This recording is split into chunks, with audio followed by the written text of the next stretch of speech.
am Marvelyn Artalosi, 35 years old, married. I blessed with one boy and one girl. I am graduated of General Clerical course. About my working experience, I work as a domestic helper in Hong Kong for 4 years, and I just finished my 2 years in Singapore. My duties and responsibilities are mopping the floor by using my hands, washing the clothes by using my hands, sometimes using the washing machine, proper way of ironing clothes, taking care of babies, tutoring of children, sending and fetching the children in school, and cooking. Good day to you, Miss Marvelyn. How are you today?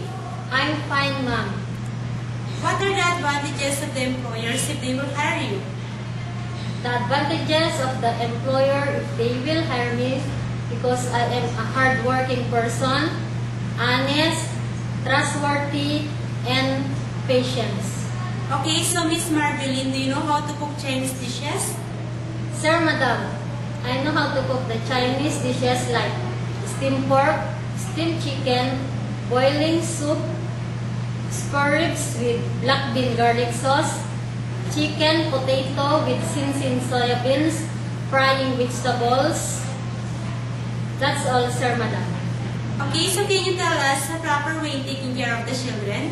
The taking care of children's bathing every day, giving food on time, playing with them, reading books for them.